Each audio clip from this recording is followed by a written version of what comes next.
We are talking, well, this is a program that we've called Reengaging Israel. So actually, I thought we would start just by talking about why we gave it this title. CRC, as is not a surprise to, I think, most of the people on the Zoom, is a very progressive community. And what that has meant at times is that Israel becomes the topic that we don't talk about. There's an uneasy compromise that happens that ends up resulting often in Israel just sort of being pushed out of the conversation because, I mean this just descriptively, that Israel, which 30 years ago was the thing that brought American Jews together, right? There was nothing that could bring the entirety of the Jewish community together like Israel. Today, often Israel is what divides people in the Jewish community the most. Not even talking about the outside world, but just within the Jewish community, right? Members of families who may not themselves be Israeli nor be particularly connected to Israel, who aren't speaking because of feelings on Israel. I don't know if folks saw Rabbi Randy's email that he sent out to everyone. So just to give you a sense, we had a member resign in protest because of that email this morning. That we should not call ourselves a progressive institution if we're not going to call out Israeli genocide, was the language in the letter. Whatever about the specifics and our feelings about these words and whether they fit or don't fit, right? There's almost no other issue that holds this position in our community. I think I can honestly say that we being CRC, have had more angry emails and calls from members in the last, however it's been since October 7th, a month and a half, than we have the other 5.5 years that I've been at CRC combined. And it's not like there's one particular perspective that seems to be the angriest, actually. Right? This is a topic, however, that brings out these passions. So one of the goals with these 5 weeks, and I see that Rabbi Susan's joining right now, is that really what we can do is begin to re-engage with Israel, to re-engage with this conversation, to start from really the building blocks of this relationship, with the goal being that us as a CRC community can begin to have these conversations in a healthier way, can begin to have these conversations with some level of shared vocabulary, and can really center these conversations around values instead of policies. And that'll be the last thing that I'll say as way of an introduction, that so often we get so caught up in policies. Are you in favor of a ceasefire? Are you not in favor of it? What do you think about the two-state solution or this particular settlement? And I think what we often miss is that we have almost no power in those. That when we are sitting there and arguing to the death with our friend or family member over Thanksgiving, as may be happening or soon to happen for many of us, that actually the world will be no better, not a single Israeli, not a single Palestinian, if I am somehow magically able to convince all of you that my perspective is right and your perspective on Israel and Palestine is wrong. That doesn't make the world better. But learning to speak in a better way, I think, does have the potential to move things forward. So anyhow, that is the setting of the groundwork for what it is that we're trying to do over these 5 different weeks. So any thoughts on that? Okay. You should feel free to unmute Rabbi yourself. Daniel, oh yeah, please. Rabbi Daniel, I thought I thought Randy's letter was just awesome. I thought it was uplifting. I thought it explained stuff beautifully. And I'm sorry if that upset other people, but I thought it helps me to understand where you all were coming from, and because you are our mentors, you are our rabbis, and I look to you for guidance, and so it was great. Well, thanks, John. And I guess I used it as an example because I think with Israel, it doesn't matter what we say or what we don't say. People respond with that level of passion. So the next piece I want to talk about, just to frame it, is the why of that. And so much of it as American Jews, I think we can understand as being Right? We feel often, and we've been raised to feel Israel as being a part of ourselves, and so we respond defensively. But the other piece that is just so odd with this is the way that the entirety of the world seems to be going crazy about this right now as well. Right? Ukraine hasn't been in the newspaper in a month and a half almost, right? You got to flip to page A17 to find Ukraine in the newspaper. And I just want to say sort of one or two words about this, and then we're going to jump into the real topic of today, peoplehood, in our immigration stories. But I really think we have to, let's try a little bit of a thought experiment for a second.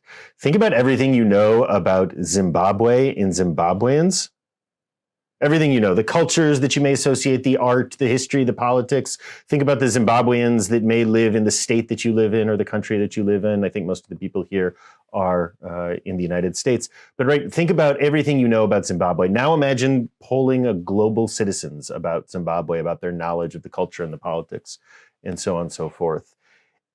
There are about as many Zimbabweans as there are Jews in the whole world.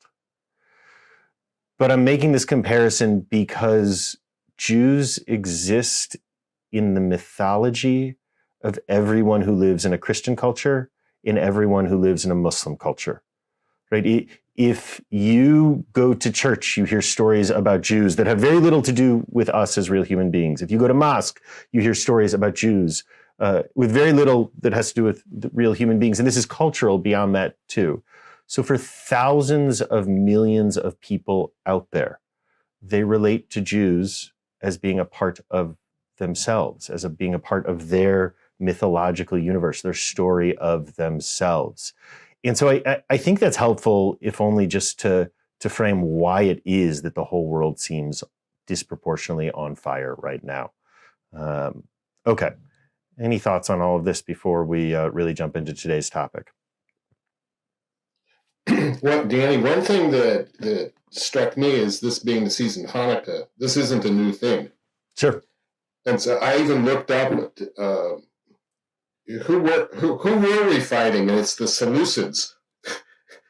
And so then it's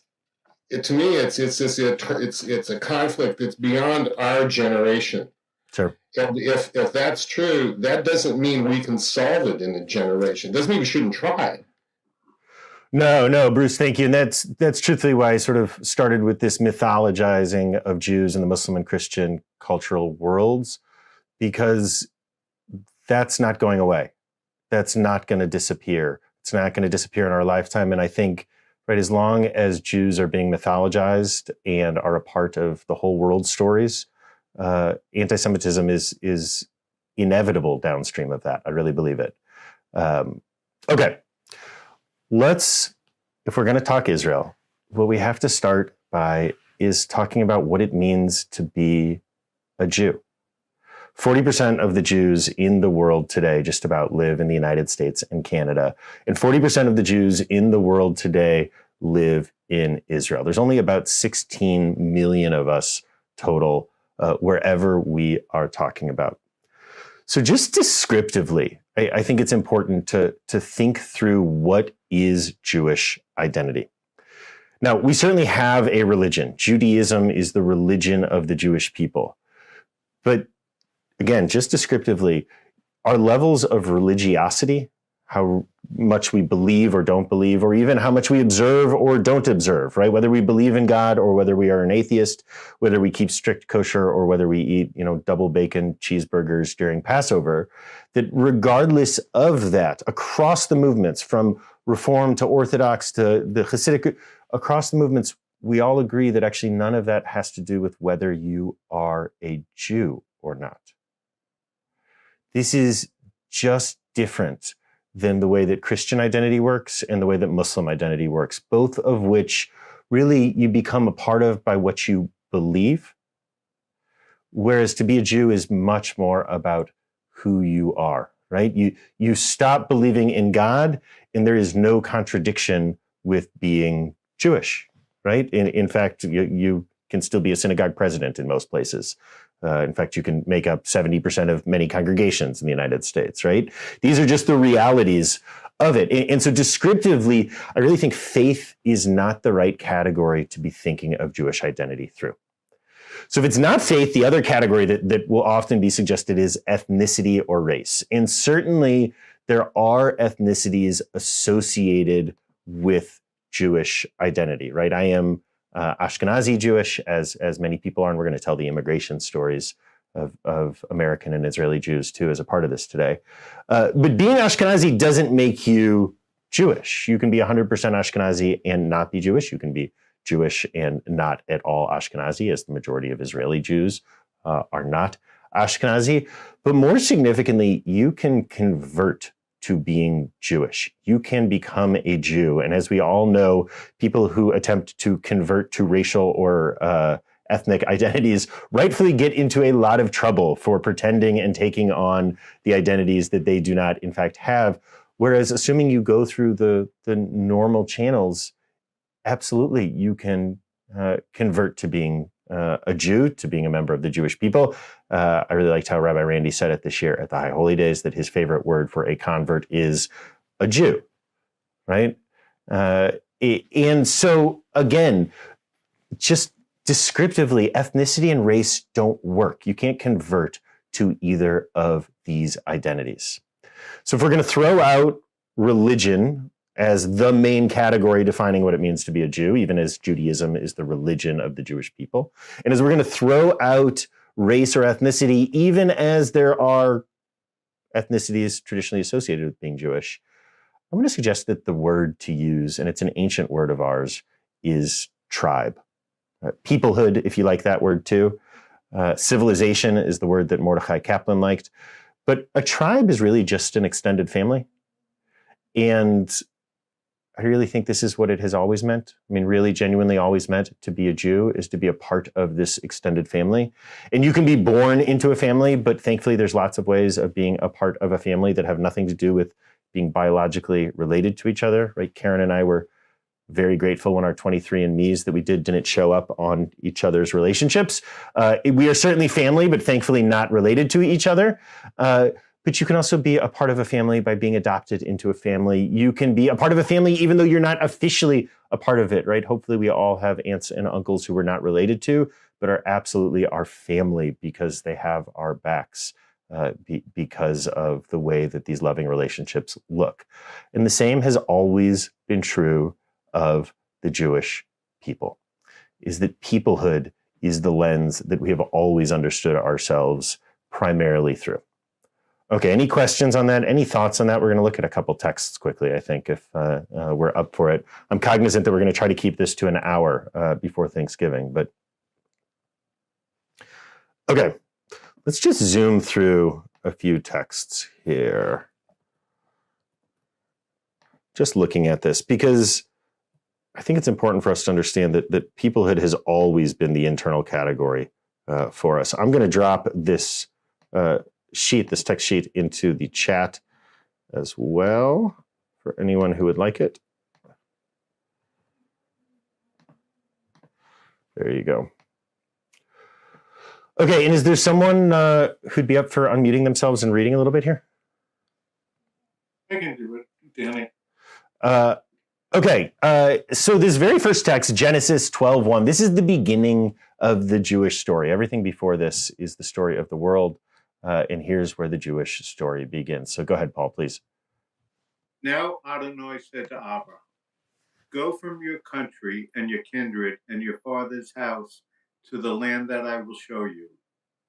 I will make you a great nation, and I will bless you and make your name great, so that you will be a blessing. I will bless those who bless you, and the one who curses you, I will curse you. And in all the families of the earth shall be blessed. So this is a text, you often find it in particularly what they call Christian Zionist spaces.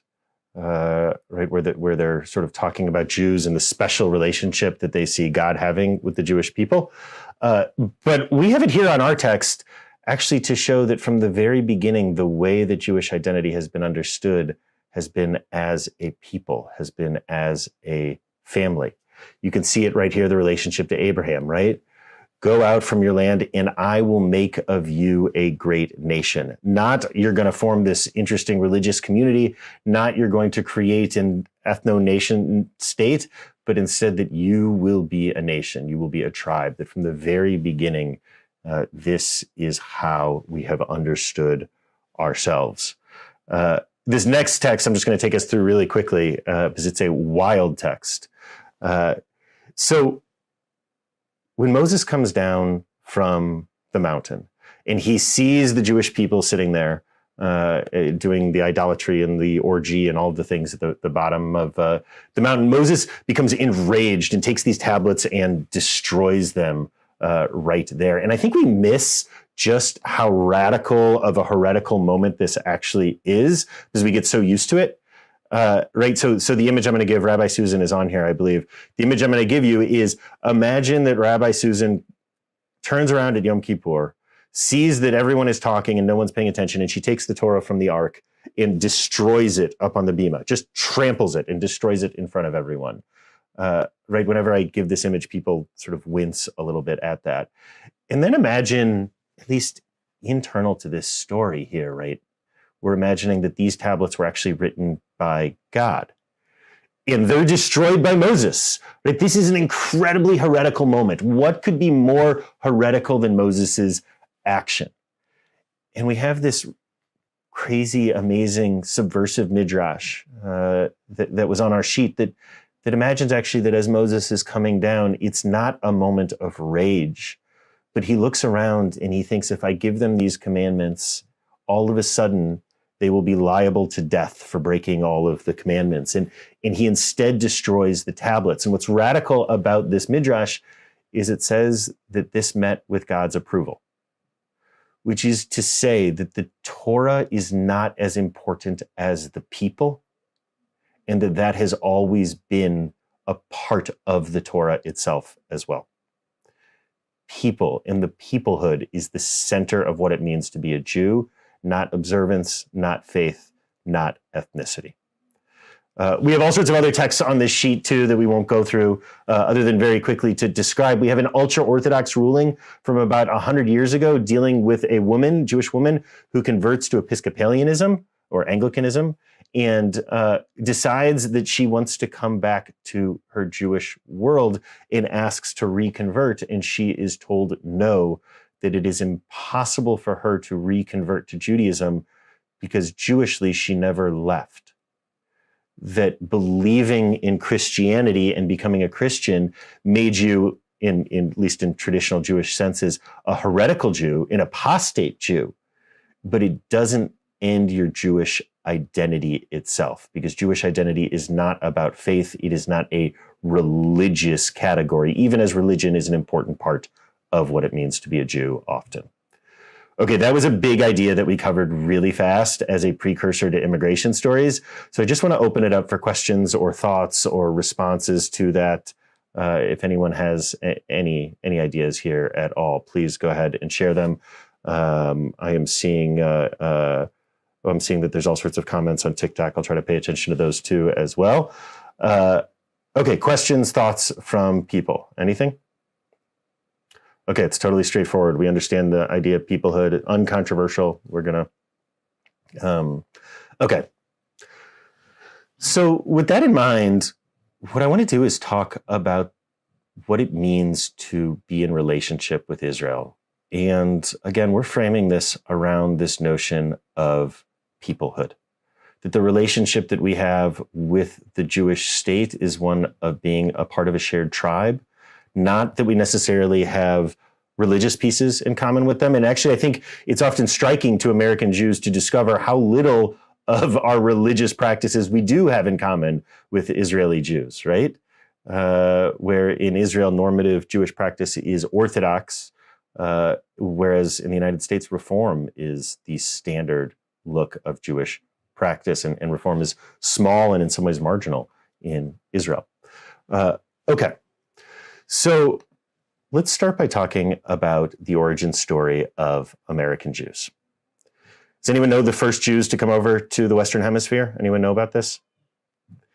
So here's the mnemonic for you. In 1492, Columbus sailed the ocean blue, and Spain ethnically cleansed all of its Jews too.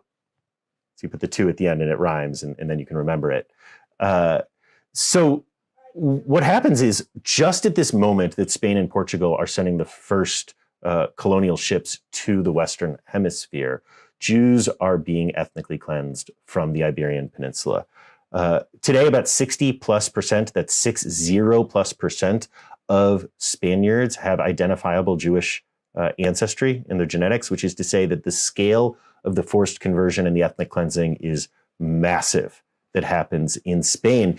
And so a whole bunch of these folks flee as refugees across the south of Europe, through the various port cities in the south, through Turkey, through the islands, through the Greek islands. This is probably the story of many of Rabbi Susan's relatives, and also through the north of Africa, through Morocco and Algeria and Tunisia, and into Egypt, and then once again into what we would now call Israel, and the various groups that were controlling it over these hundreds of years that we are talking about. So the first Jews to come to the Western Hemisphere are these brown Jews, brown-skinned Iberian Jews from the Iberian Peninsula, from Spain, who are fleeing this ethnic cleansing, get on the boats and make their way, by and large, to the Caribbean. By the way, I really, my image is that we could all be on the Caribbean coast of Costa Rica right now, if only they had stayed there, which doesn't that sound lovely? So we get about 5,000 of these Sephardi Jews who make their way into what we would now call the United States by the founding of the Republic, by the beginning of the U.S. I think it's important to note and to understand that this was such a small population that it really wasn't significant to the Americans. It wasn't a part of the thought in this world, right? The binary on this continent so quickly became the binary of white supremacy, and Jews at 5,000 folks were just an asterisk to that. Not even an asterisk, we were an afterthought. So then we get into the 1800s. And in the first half of the 1800s, from about 1800 to 1850 or so, what ends up happening is there are all of these attempts at liberalizing revolutions in what we now call Germany. And Jews who are living there are overrepresented in these revolutions, I think for obvious reasons, right? If the revolutions are saying that Jews will count as human beings and people, you can imagine why Jews were in favor of such things. But these revolutions would pop up and they would be spectacular failures. And then these highly educated German Jews would end up fleeing to the United States. And so in the first half of the 1800s, we get about 50,000 German Jews who make their way here. They end up, by the way, not in what we think of as the classic Jewish cities, but they end up in the classic German cities: Cincinnati, St. Louis, Peoria, Buffalo, New York, et cetera, et cetera. These are the places that these German Jews settle. They create Hebrew Union College. They create the Reform movement. If you're interested in this, 5:30 on Tuesdays, we tell the story of the Jews. We call it the story of us, and we'll go into some serious depth on this when we get there.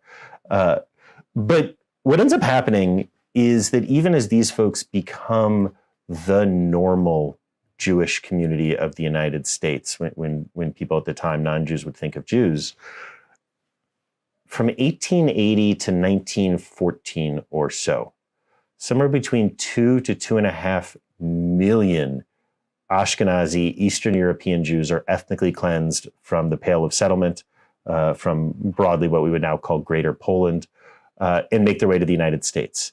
That's 2 to 2.5 million immigrants. What that means is that these folks came into the U.S. and just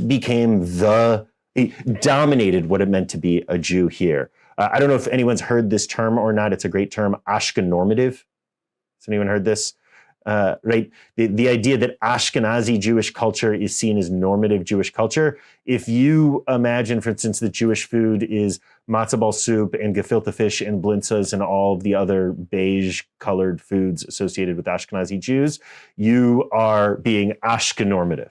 Right? This is certainly not the case in Israel, where Ashkenazi Jews are a minority of the population, and we'll tell their story in a moment.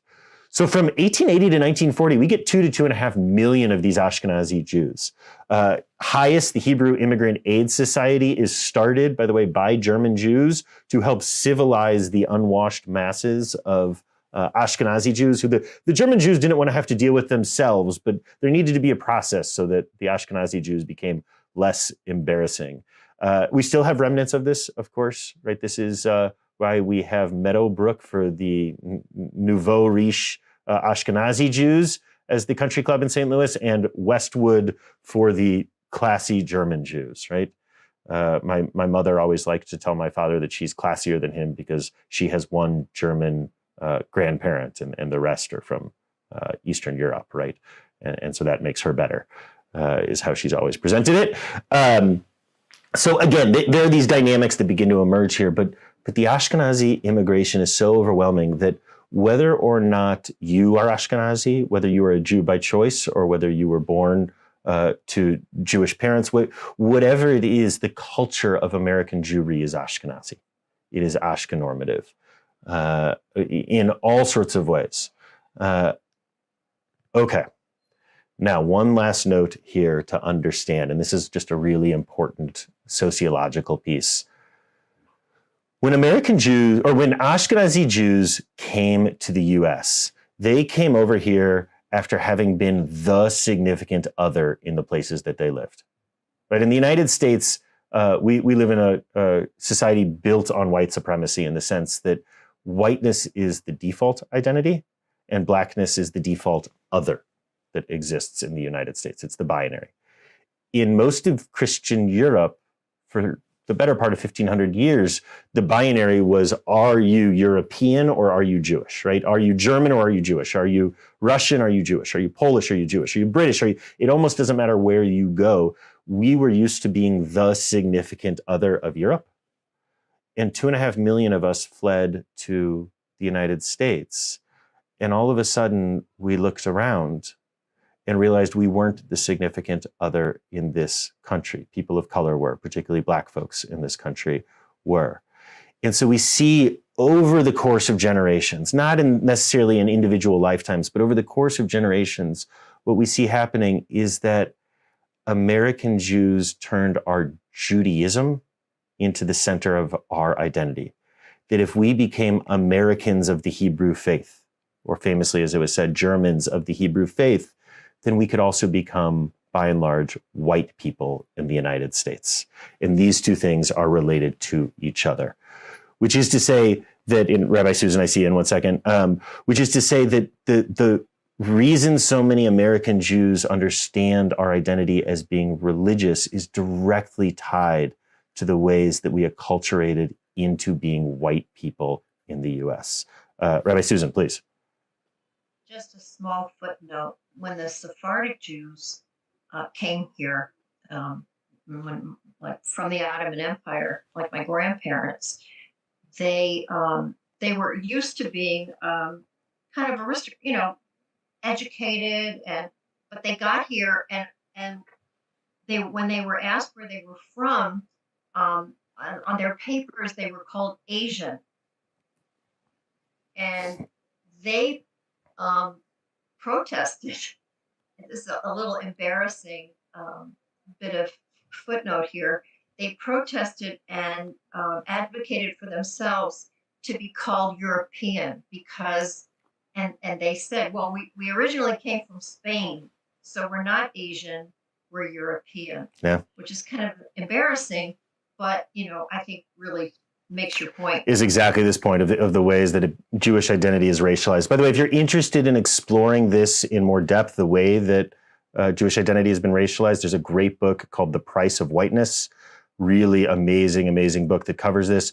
It was clearly a PhD thesis and reads like a PhD thesis. So be warned that it is a tough read. Okay. Daniel? Yeah, please, John. Isn't the word Ashkenazi a German word? Ashkenaz traditionally referred to the region of sort of Germany and France, Alsace-Lorraine, that whole area right there. Yeah.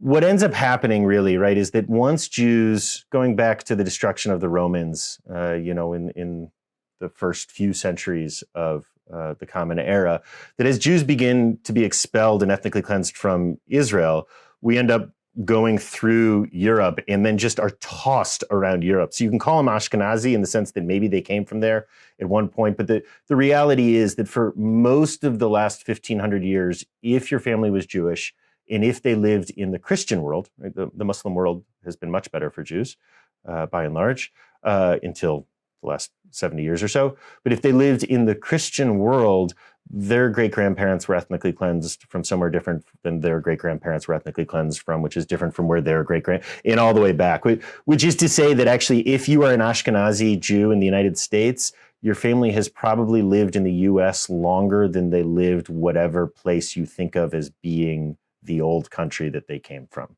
That's just kind of the reality of it. You had much more stability often in the Muslim world, in Jewish communities. Okay, that is the American Jewish story. And I think it's really important to start there and understand that, because for American Jews, our culture has been tied into the American project, to the notion of democracy, particularly notions of liberalizing, progressive, I would even say messianic and utopian democracy. I think for many American Jews, actually, lowercase democracy is a Jewish value, because this is the community and the culture that we have been a part of by and large for 100 plus years, right? 140 years since this wave of Ashkenazi refugees came to these shores. Okay, again, if you're interested in this, Tuesdays, 5:30, we cover all of this in much more depth to dig into. But now let's talk about the Israeli immigration story, because it's really important to understand how different Israeli Jews are in where they came from if we want to understand why Israeli Jews are so different from Americans today. Certainly, Israelis are different because of their Israeli history also, and I know Rabbi Susan's going to cover some of that next week. So we're not talking wars today. We're not talking about those pieces. We're really talking immigration. So there have always been Jews who have stayed in Israel. Even after the Romans destroyed it in 70 and again in 100 and again in the 130s, there have always been Jews who remained. In fact, we have letters from about 800 years ago from monks that would go visit. And what they talked about is how the various Jewish communities didn't get along with each other, but everyone got along with the local Arab population, which I think is kind of interesting. So we've talked about, actually, I'm going to back away for 1 second. I want to give us three categories of Jews to think of broadly. These aren't ethnic categories, but sort of ethnic categories. There's Ashkenazi Jews, which we have talked about, and I think we understand.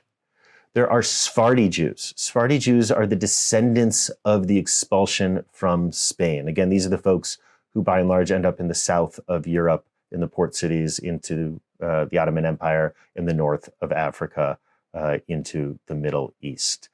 These are the Sephardi Jews. Then there are Mizrahi Jews. And this is an entirely different category as well. 586 BCE, 2,600 years ago, the Babylonian expulsion happens, and Jews are taken off as enslaved peoples to Babylon, and many of them never leave. Literally, historically, we can say that many of these communities date back 2,600 years.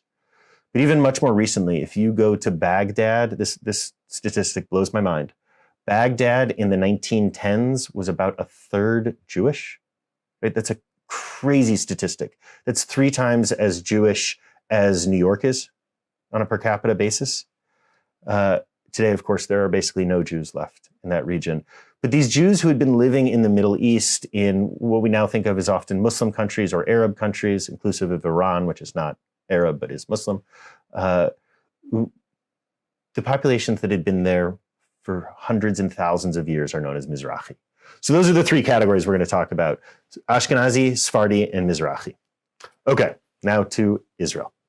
So there'd always been these Jews who had been there, but as things start getting worse and worse in Europe in the 1800s, and also as nationalism and the idea of the nation state is rising as just an intellectual concept and an organizing political concept in Europe in the 1800s, there is a movement amongst some Jews that becomes known as the Zionist movement.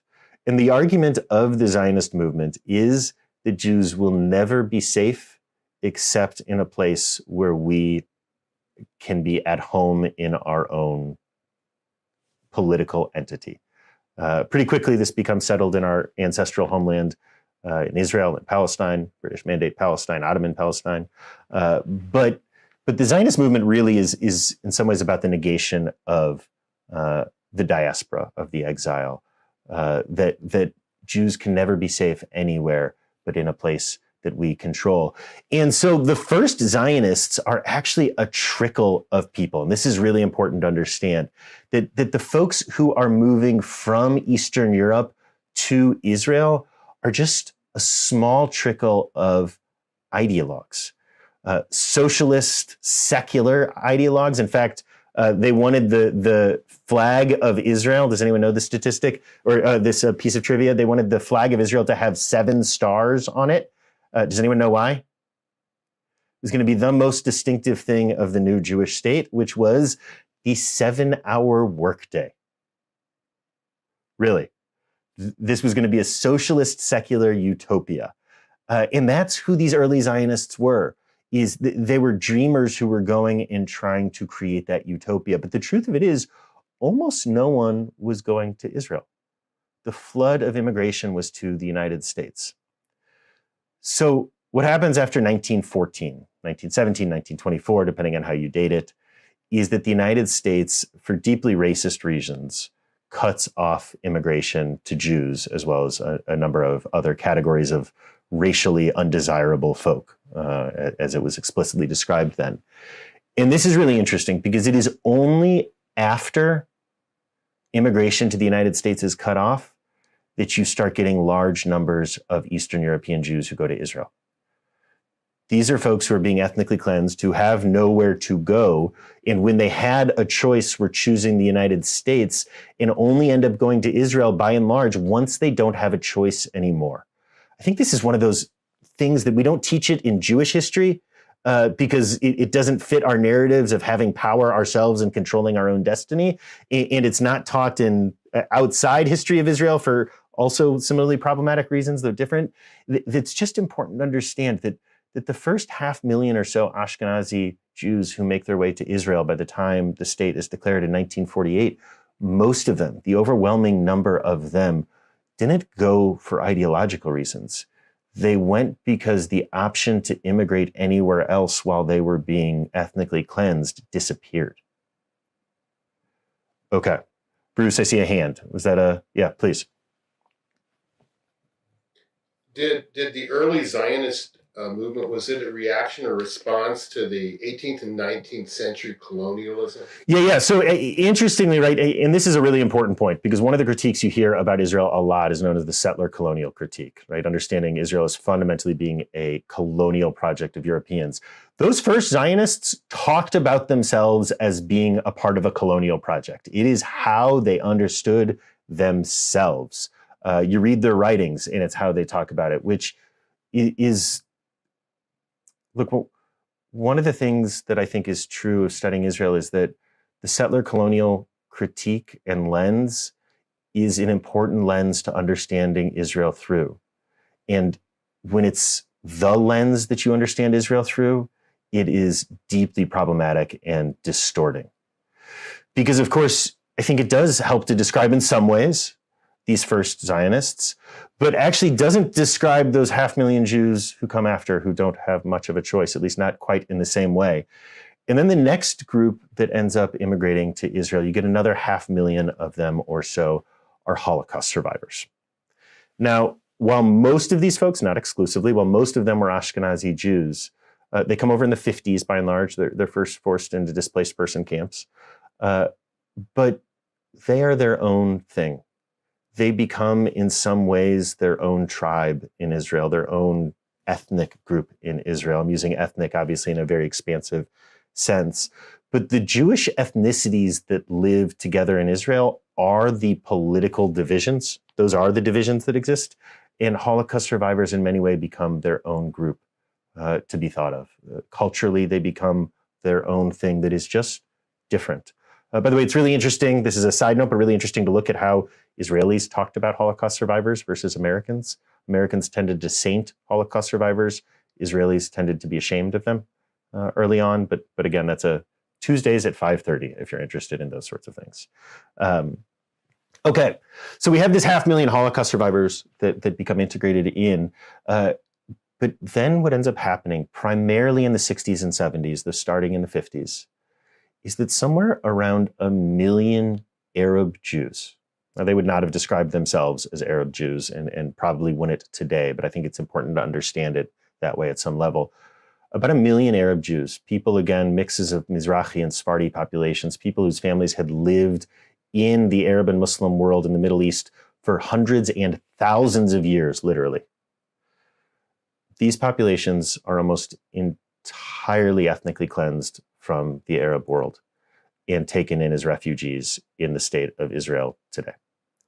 To the point where something like 70% of Jewish Israelis are descendants of these people or are these people themselves.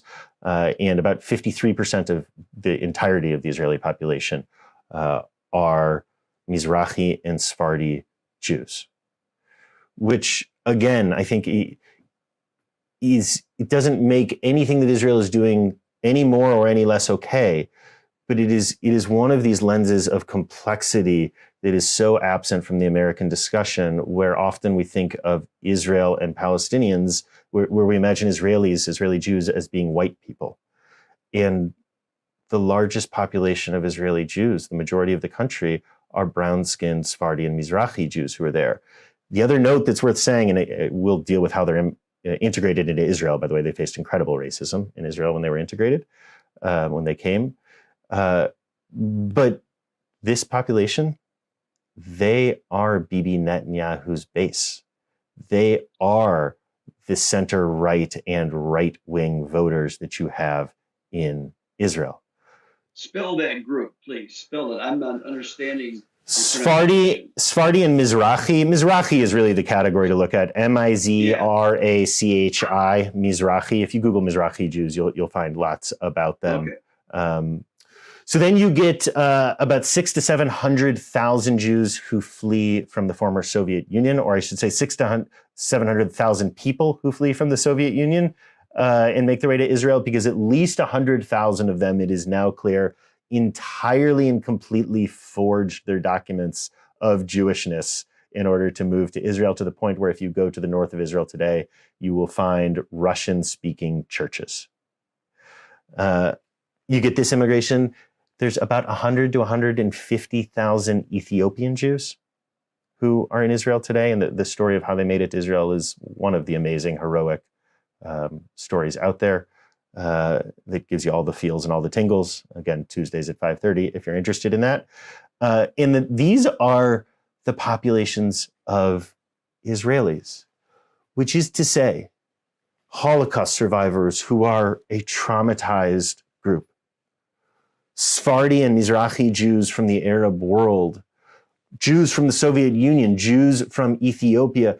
None of these are places that have democratic traditions, that have traditions of liberalism or liberal education or democracy, which is to say that I think we really need to understand Israel as not being comprised of American-style Jews, but instead being a multi-ethnic Jewish state that in some ways is much closer to Turkey, is an emerging democracy, or perhaps a faltering democracy, or whatever directional language we want to put there, rather than a Western-style liberal democracy when you just look at the populations of it. So this is where we're starting. This is where these 5 weeks are beginning, is really just setting the stage, understanding the relationship that American Jews have to Israelis as being a relationship of peoplehood, of being an extended family, like it or not, including, right, we're all going to Thanksgiving. There's always that uncle at the table who none of us, want to talk to and are a little worried about. And right, but this is the nature of family. It's the nature of being in this relationship. And if we're going to start having these conversations in meaningful, depth-filled ways, we have to understand how different these populations of Jews are from each other. American Jews are not Israeli Jews, not just in our experience, but also in where we came from. And Israeli Jews are not American Jews. Right? Even one last note, we talked about how American Jewish identity became religiousified as a way of integrating into whiteness, right? To the point where often the categories we imagine Jewish identity in the US by is movement, reform, conservative, orthodox, whatever it is, right? To the point where huge numbers of people who do not belong to a reform shul still describe themselves as reform, or would even say something like, I'm very reform, right? And we all know what that means. And it doesn't usually mean very religiously reformed Jewish. In Israel, these divisions are around Jewish ethnicity. They're not around religiosity, even as there are, of course, connections between all of these pieces as well. Okay, those were our big ideas for the day. Thousands of millions of people imagine us in their mythology every day, every week. We're characters in their story. Peoplehood, American Jewish immigration, Israeli Jewish immigration. Thoughts, questions, comments? Paul? Go ahead, John. Isn't a large percentage of the present Israeli society not really religious? Yeah, so the question was the religiosity of Israeli society. Let me give you two more sort of pieces of base information that I think will be helpful to understand. The first is that we often take it for granted, this idea generationally in the United States, that the next generation is more progressive than the generation that came before it. It almost feels like a law of nature sometimes, right? Gen Z is more progressive than the millennials, who are more progressive than Gen X, who are more, right? Israel is the exact opposite. Every generation that there has been, and some of this is connected to immigration and some of this is connected to history, and Rabbi Susan will share some of that next week, but every generation is more conservative and more religious and more fundamentalist than the generation that has preceded it, which is to say that Israel is a Middle Eastern country, right? And then the other thing, this is changing subjects a little bit, and Helen, I see your hand over there. But this is just so important for us to understand, because Israel has had, I don't even remember how many different elections in the last few years, 7 elections in the last decade. I mean, some crazy number of elections, because these governments can't stand. And what you need to understand is that the Palestinians and the two-state solution and the settlements and the blockade in Gaza and peace process and all of those different pieces that we would put into that bucket, whatever words we're going to put into that bucket, have been about as important in those Israeli elections as the Afghan war was in the 2020 election between Joe Biden and Donald Trump, which is to say entirely absent from the political landscape of what those elections were about, which is so hard for us to imagine, I think. But if you're going to understand Bibi Netanyahu, that's where you have to start. Because why is it that Bibi Netanyahu has been the longest serving Israeli prime minister in history? Because he's been able to create a world where Israelis don't have to think about Palestinians, where Palestinians are as relevant to the Israeli experience often as Afghanis were to the American experience during the Afghan war. Even though we're talking kilometers away in Israel versus thousands and thousands of miles away from the United States. That's how you got to understand Bibi Netanyahu.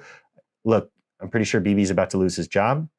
And the other thing is, we know whatever comes next in the Israeli election, whenever it comes, these issues are going to be on the table again.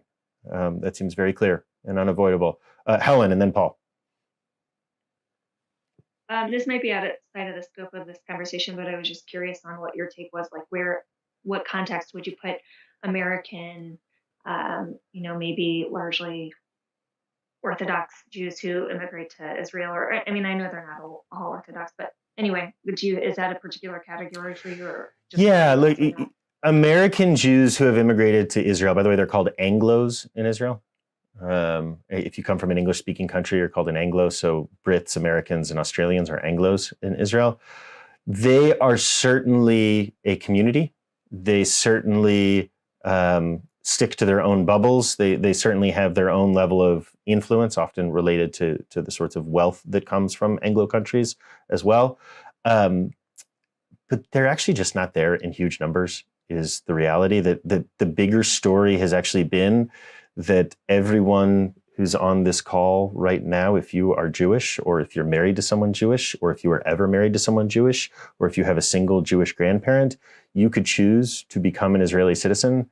And the real story is that American Jews have not chosen to become Israeli citizens, right? We've said, no, actually, we're at home here, not over there. And in some senses, that has always been, from the very beginnings of the Jewish state of Israel, that has always been one of the fault lines, is that American Jews, in some ways, are the rejection of Zionism, in the sense that traditional Zionism was about the only place that Jews could be at home would be in Israel.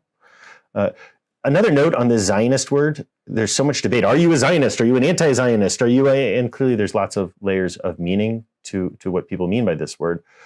But I also think at some level, it's just a silly conversation because we're not living in a historical revisionist science fiction novel where it matters whether or not the creation of Israel was a good thing or a bad thing, right? It actually profoundly doesn't matter because Israel is and does exist and has nuclear weapons, which I don't say flippantly, but I say that in the sense that Israel isn't going anywhere.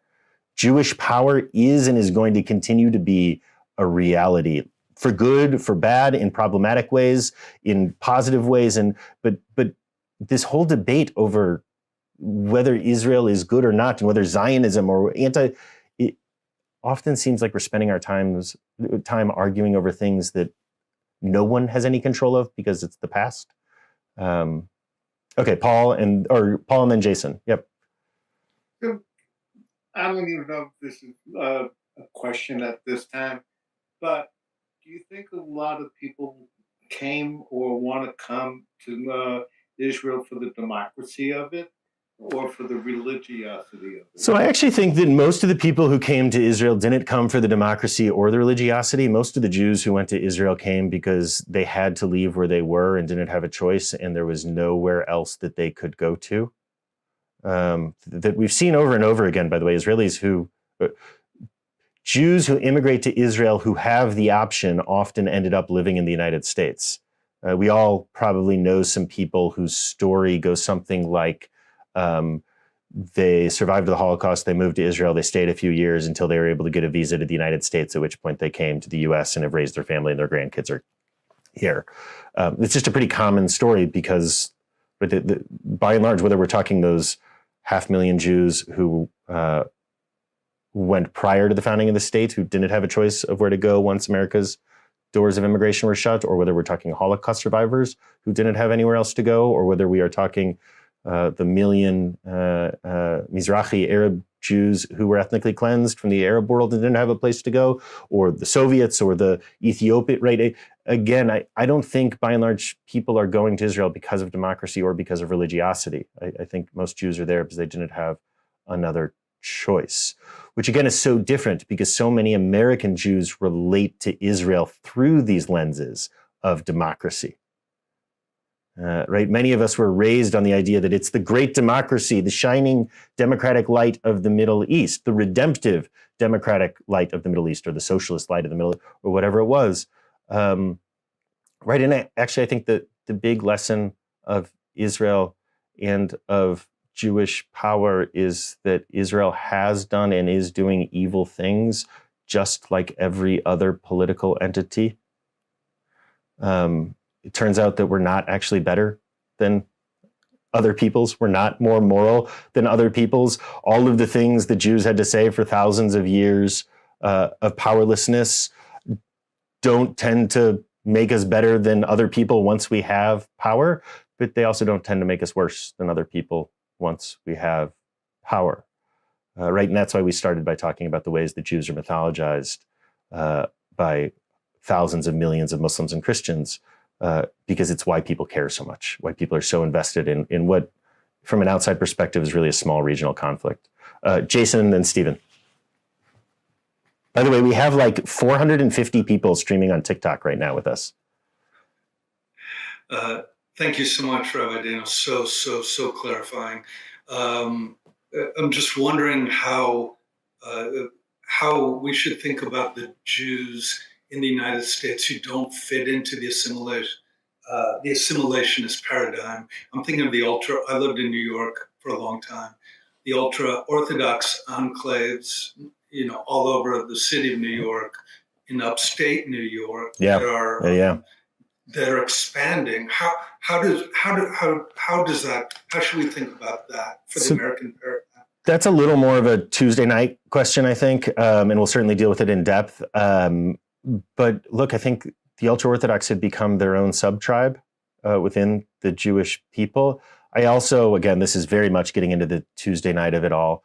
I think it's really important that we understand that ultra-Orthodoxy is at least as radical as Reform Judaism is from the normative Jewish experience, that level of conservatism is unheard of in the Jewish world and in Jewish history, condensed into itself. And so that from a values perspective, ultra-Orthodoxy is radical and revolutionary, at least as much so as Reform Judaism has been. So, yeah. Steve.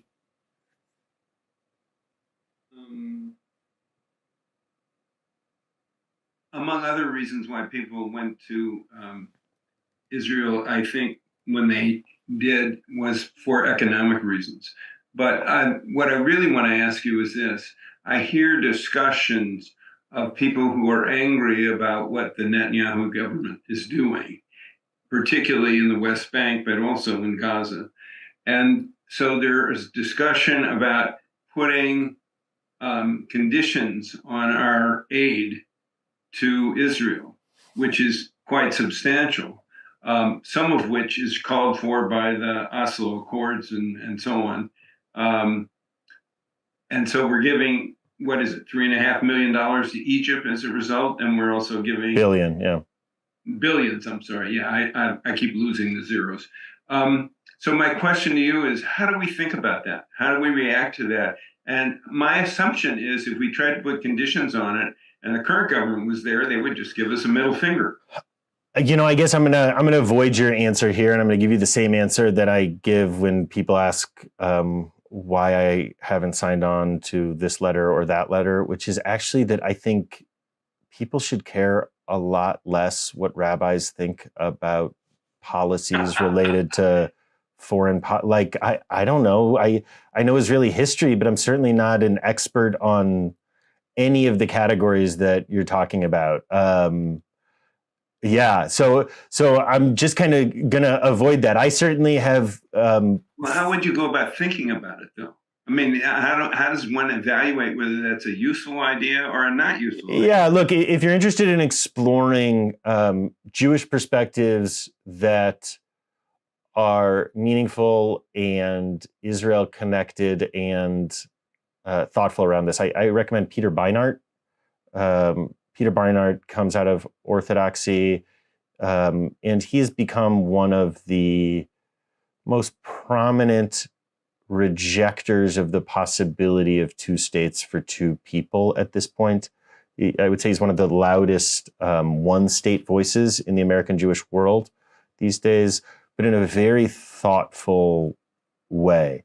I don't always agree with Peter, but I am almost always challenged by his call towards morality and what he talks about. So if you're interested in that, I would explore that. Which particular writing are you thinking about? He's got columns. I would just check out his most recent columns is what I would do. Actually, you know who else is exploring these ideas right now is Ezra Klein on his podcast, has had a number of these sessions. Very good. Check out, by the way, just the interview with him and Rabbi Sharon Brous that happened recently, which was gorgeous. Rabbi Sharon Brous is one of the really great American rabbis of her generation, who you ask her and she'll tell you that her model is Rabbi Susan Talby. She really will. I've asked her. I've heard her say it. Yeah. Who is this? Her name is Rabbi Sharon Brous. She's at ECAR in Los Angeles, a very cool synagogue. Spell her last name, please. Braus, I believe. Michael. So when we talk about Israeli democracy, do you feel like there's just a disconnect that we don't, like when I talk to people who don't understand like how parliaments work, you throw the word like coalition government and they don't know what you're talking about. Is it not only that it may or may not be a democracy, just in America, we don't understand how other democracies work? Yeah, look, yes, absolutely. Israeli democracy looks and works incredibly differently. And whenever the next Israeli election happens, we'll certainly do a session beforehand to help us understand the intricacies of that. But I also think it's the way that Israel has been sold to Americans, has been as this democratic outpost of the Middle East, as a Western outpost in the Middle East, as a European outpost of the Middle East. Again, these pieces don't actually fit with the reality of who Israelis are and what the Israeli story is. And yet it is how Israel has been presented and told to us, often by us as well. So yeah, really important question there. Thank you. Any other thoughts? Any other questions? Lawrence? And then Paul, I see your hand too. How do you feel about the influx of non-Jewish people using words like Zionism and calling for describing themselves as Zionists or anti-Zionists? I also truthfully wish that more of the non-Jewish world cared less about all of this also. It's just kind of how I often personally feel, which I'm sure I would have more thoughtful things to say, but really I just kind of feel exhausted about it all. Again, that speaks to the way that Jews exist as mythological creatures within the imagination of most of the people in the world, which is it's just wild and it's distorting. And we're so used to it that I think we don't see how distorting it is. Here's one that has stuck with me. I have a close chavruta friend, someone I've studied with for years and years, who's a pastor. And she pointed out to me the other day that almost no American pastors have significant relationships with Jews, which was mind-boggling to me because every rabbi has endless significant relationships with pastors. And again, we get presented as being of such outsized importance. Again, that's how anti-Semitism works, by the way, that we forget how tiny we are. There are thousands of millions of Christians and thousands of millions of Muslims and 16 million Jews. We are tiny, and it's part of the problematics of a response that says, well, what we need to do is educate people, and what we need to do is be in relationship with people. And those are certainly true and impossible at the sorts of scale we are talking about, because we exist as these creatures in the minds and imaginations of billions and billions. You should tell us. Danny, if you could just summarize again what it means to be Jewish. You talk about being a tribe versus religion, ethnicity. I want to circle back to that. I'll talk about this all day. This is sort of one of my ideas that I return to over and over again, which is that to be a Jew is to be a part of a people, to be a part of a tribe, to exist as a civilization outside of geography. You don't stop being Jewish or become Jewish by what you believe or don't believe, by what your theology is or isn't. And you don't become Jewish by your ethnicity. You are Jewish by being a part of this family, by being a part of this tribe, by being a part of this people. Again, I don't mean this prescriptively. I'm not saying that people should any of these things.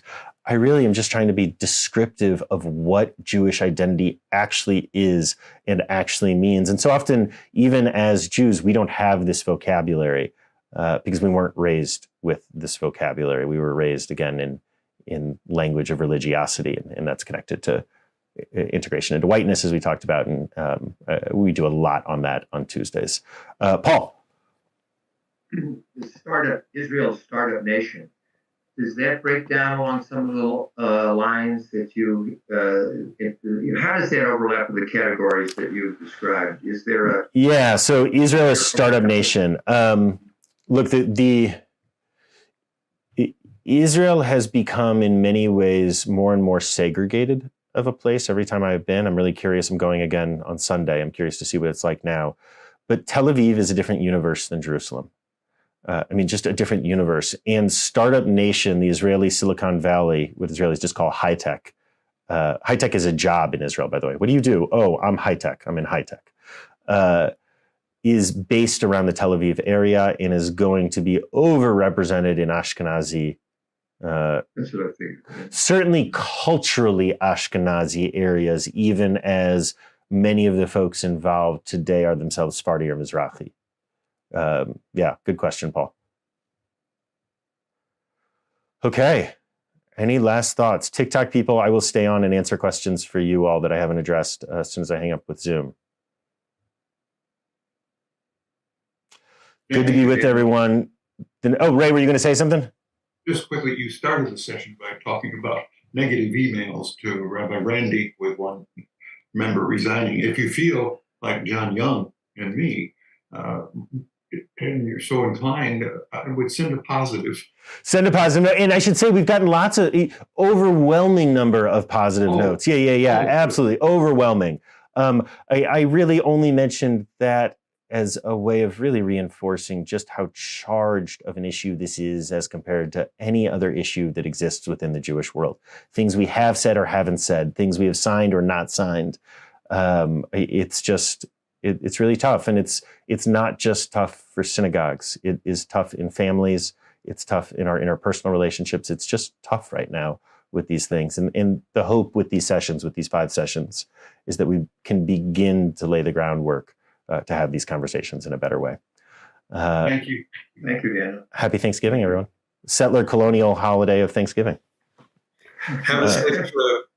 Thank you. Yeah, have a great trip. Okay, TikTok people, I'm here with you now, all 332 of you. So go ahead and throw out any questions you have, folks who have been listening, who are a part of that. Until recently, DNA tests were not allowed in Israel. Are they still unallowed? I've heard that. I don't know anything about that, about what that origin is. And what's interesting actually is 23andMe massively overrepresents Ashkenazi Jews in its database. So I don't understand that. Yeah. Sydney says, what do you mean when you say you'd much prefer non-Jews don't care as much about Zionism? What I really mean is I wish that more people would treat Jews and Israel just as another place instead of a core part of their personality. I don't see this changing, right? Because of the ways that Jews exist in the mythology of thousands and thousands of people. I don't think that's going to go away. I don't think that's going to change. Okay, let's see. Other questions that exist. So you're against settler colonialism? Look, settler colonialism is problematic and about as old as history. So yes, I tend to think that Israel has done awful, terrible, evil things just like every other political actor and state. And it doesn't make what Israel's doing okay, and Israel has to be called out for it. And it also has to be understood within that broader context that Israel fundamentally right now, this is a small regional conflict in some really important ways. Do you think some people have Alex says, do you think some people have watered down the definition of anti-Semitism over time? Absolutely. I actually think that in many ways, folks on the political right in the Jewish community and outside of the Jewish community have weaponized anti-Semitism so that it's actually not as potent now when we need to be able to talk about it. Someone said, do you support Palestine? Look, I believe deeply that Palestinians deserve to be free. They deserve to have lives of thriving and of dignity and of safety, of security, that they deserve national independence, that they deserve to be free of the occupation and of the blockade, to have their own leadership chosen by them, to not have Israel be a part of their autonomy, to have full sovereignty, inclusive of everything that means.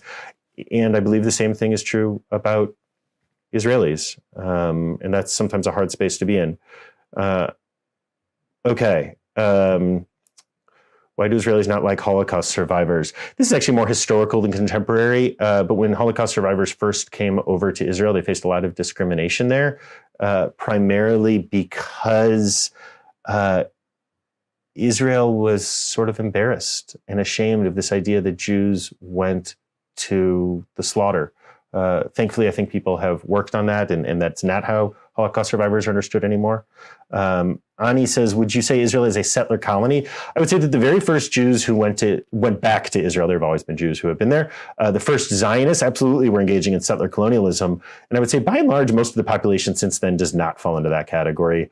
Right, the 500,000 Ashkenazi Jews who went there went because they had nowhere else they were allowed to go once America shut its immigration doors. The million or so Arab Jews from the Arab and Muslim world who were ethnically cleansed made their way to Israel and had nowhere to go. So I think settler colonial frames are helpful for understanding some parts of Israel, and I think they're problematic when it becomes the main lane that we understand Israel through. Aya says, your thoughts on the occupation? It's evil. It's awful. I don't have enough words. I went to Hebron in 2016, and it is one of the days that broke me, seeing it up close and seeing just the evil of it. The occupation has to end. The settlements are evil. Okay, let's see. Thoughts on Havara agreement? I don't know what that is, actually. Is there anything, Musa says, in the Torah that incites the killing of children and women? What I would say is religions can be used for evil all the time. All identity can be used for evil, and this, unfortunately, just seems to be something that happens over and over again. But I don't think it's exclusive to religion. Like, people who want to say that religion is the problem, I think, are missing the idea. Tribalism and tribal identities, the way that I am me and not you, that seems to be the problem. Religion is just one of those categories of tribalism that we have. But the truth of it is, right, humans just exist in these tribalisms. It doesn't seem avoidable. I haven't seen people who don't. Okay, let's see. Is Zionism anti-Semitic? I'm not sure I totally understand that question. Some questions about slaves. I don't know. Is Zionism anti-Semitic? Zionism hijacked Judaism. Zionism was as radical of a change to Jewish identity, meaning nationalism, as the religiosity of American-style Jewish identity was. That they're both responses to modernity in some profound senses. I do think that one thing that's important to understand about American Jews is that we don't tend to relate to Israel through religious lenses. Like, almost no American Jews, no matter how Zionist or not Zionist they are relating to Israel as being a messianic place, or that God promised these things to us, or things like this. That actually, by and large, American Jews relate to Israel through survivalist narratives, through narratives of the Holocaust, through narratives of fear of where we would go, through, again, I don't suggest any of these are good or bad or moral or immoral, just the reality of it. I love you too, Rami. Thank you. Why do Israelis not like Holocaust survivors? Excuse me. We talked about that a little bit already. I'm going to scroll all the way to the bottom of these questions because there are a lot of them, so I can catch back up. Okay. Do you have a mosque or a church in Israel? I have a synagogue that I am a part of. I'm a rabbi of a synagogue in St. Louis, Missouri. Let's see what else. What do you think is the appropriate reaction Israelis have had to the Hamas attack? Look, I think the way that Israel has responded to the Hamas attack. Well, first, what is happening in Gaza is evil and abhorrent, and my heart, there aren't words for the level of heartbreak of what is happening in Gaza right now. Look, I was opposed to the Afghan war after 9/11, and I am opposed to this response by Israelis as well. But I will say that it seems broadly that this is unfortunately how humans respond, how human states respond, in all of the problematics of it all. I wish it wasn't how people responded. I wish people responded differently through nonviolence, but Israel seems to be responding in much the same way that unfortunately just about everywhere else has. Let's see. How much revenge does Israel want? Yeah, right, exactly. We just talked about how do you feel about people who are anti-Israel government being called anti-Semitic? Look, I think if you are generally against nationalism and ethno-national states wherever they are, that's not anti-Semitic. And I think if the only ethno-nation state that you are opposed to is Israel, that is anti-Semitic. So, right, those are the lines that exist. But anti-Semitism, like white supremacy, is a frame and it's a way of understanding the world. It's not... you're an anti-Semite. It's, look, if you live and have been acculturated in Christian or Muslim communities, I think you have been acculturated into anti-Semitism, just like if you live in the United States, you've been acculturated into white supremacy. I think all of this is true as well. Okay, friends, I am actually going to go in just a moment. I'm going to go hang out with my in-laws. I'm here visiting them.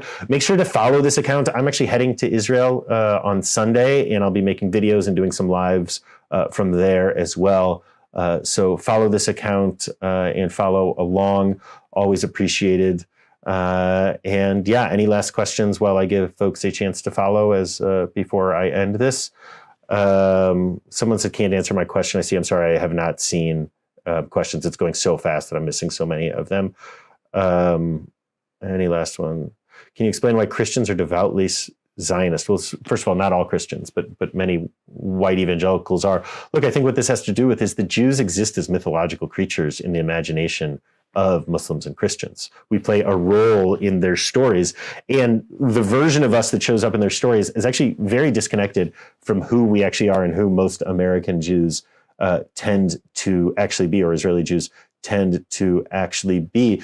But we're a part of the mythology of Christians and Muslims. And at some core way, I think you have to understand that the Torah, I don't see as being divine revelation. I see it as my people's ancient tribal stories that were then taken and culturally appropriated and claimed by these two other great groups, Muslims and Christians, who dominate world politics today and who we exist as mythological creatures within their stories. So I really think that's an important frame for understanding this here. Okay, and with that, friends, I am going to go. I really appreciate you being here. Please make sure to follow, to like, to all of these things. There should be no ethno-religious states at all, because there's no such thing. Destiny, I tend to agree with you. I wish there were no ethno-national states and that we were all citizens of the world. And until that is true everywhere, I'm not going to ask that the Jewish state be the first place to disappear. Absolutely Am Yisrael Chai and absolutely free Palestine. We got to hold all of these. Take care, everyone. I am turning off the stream.